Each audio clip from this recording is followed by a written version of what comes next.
Hey guys, so today I'm going to be looking at more Am I Wrong stories. Yeah, let's just get right into the video. My girlfriend wanted a pizza. I have really good frozen pizzas from the local Italian market. They are made fresh, and if you do them up on a pizza stone, they come up perfect. I have made these for us many times. It's a simple process. You take the pizza stone and put it in the oven and let the oven preheat. Put the pizza on the paddle and slide it onto the hot stone. Once it's ready, you slide the paddle under the pizza and pull it out. Put it on the carving board and cut it. Easy, right? Nope, my pizza stone was dirty. It is scorched, not dirty. So her brilliant idea was to make pizza on my plastic cutting board. Because that way she could just take the cutting board out with the oven mitts and cut the pizza without having to use all the tools. What, she just forgets that plastic melts? I got home to see black smoke coming out of my house and my girlfriend on the phone with 911. My dog is not on the leash and he's going crazy. I go to the front door to see if it's hot in the house or if I can see flames. No flames, no heat. I get to the stove and turn it off. I open the sliding door to let out more smoke and get my leash on the way out. She didn't even turn it off? Ain't no way you don't have survival instincts. Seriously? Like, the house is almost on fire. She doesn't turn off the stove. She just goes to call 911. Girl. What's wrong with you? The firefighters are there within 5 minutes and the smoke is already dissipating. They're going to make sure, all clear. Thank God they were there less than an hour. It is covered by the city. If it was over an hour, I would have been charged for the response. My oven is effed though, and I have a lot more smoke damage to clean up. I told my girlfriend I was glad she was okay, but that she's a dumbass and she wasn't allowed in my house alone for a while. I took her key away. We do not live together, but she has roommates and likes having a big house to herself on her days off. She says that it's a mistake anyone could make and that I'm an asshole for calling her names. Yes, she said those words. She says it's my fault for not just getting a microwave pizza and having to eat fancy. So she's gonna blame him for what she did. Yo, this guy's a saint.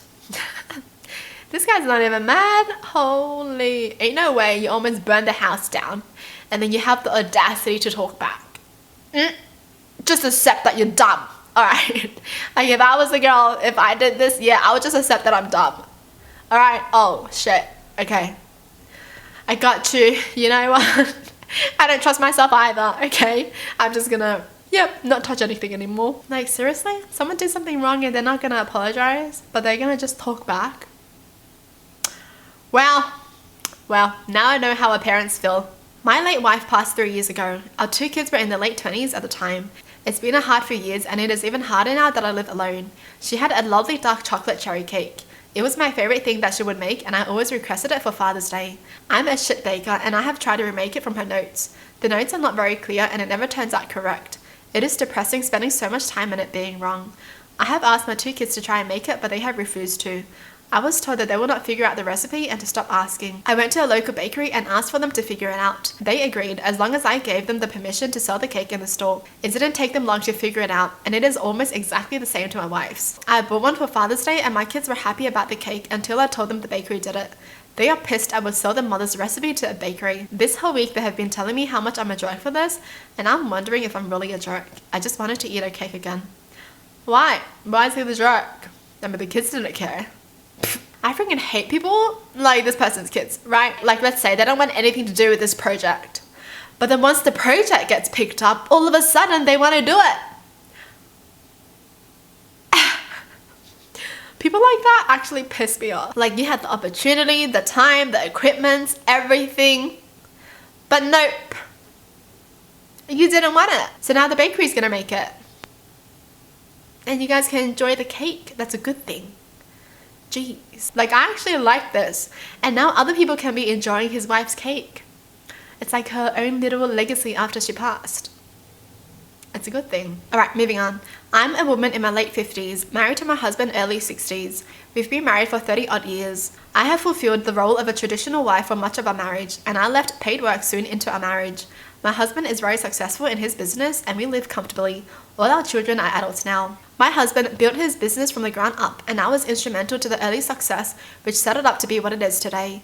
We are having lunch with our children when my son mentioned that his wife didn't want to be a traditional wife and do what I did to raise the kids. She raised concerns about how vulnerable a position it is and that she doesn't want to solely depend on him for money. He wanted me to talk to her and convince her by telling her how it worked out for me. I said I understood where she's coming from, and being a housewife is incredibly risky and vulnerable, especially if he leaves her and she's been out of labor force for a while. He countered that he had worked for his father and I because I trusted him as my husband to provide for me, and why couldn't his wife do the same? I told him I have a meticulous record of all the contributions I have ever made to the family business, recently digitized with the help of my daughter, so that if worse ever happened, I wouldn't be relying on the mercy of a man to feed myself. I told him I have made many contingency plans over the years to minimize the risk of being a housewife and compensate for my lack of pension and benefits I'd have had if I had not left the labor force. My son and husband were angered by this. Both said it showed a lack of trust, and my husband especially feels I've had one foot out of the door our entire marriage, and that my little escape plan includes plans to shaft him out of his business.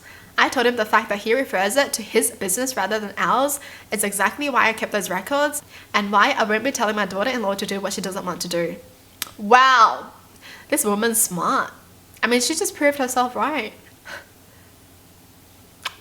That's crazy. Alright, it's always good to be smart and always good to have a backup plan, because you never know what's going to happen, right? I feel like what she did is just what a normal person would do if they were smart, because in this way they're also thinking about their kids. Like, if anything were to happen, she's going to have custody of the kids, so obviously she's going to need the money if anything happens to take care of her kids as well. So that's just smart. Like, this is just business records, isn't it?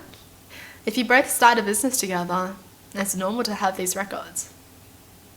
And I don't understand why the husband is mad, but he should really be like happy that his wife is so smart and helped him with the business and be like, she deserves this. Because if he doesn't have the thought of divorcing her, then he shouldn't be mad, right? Because nothing's gonna change. She's only doing this in case her husband divorces her.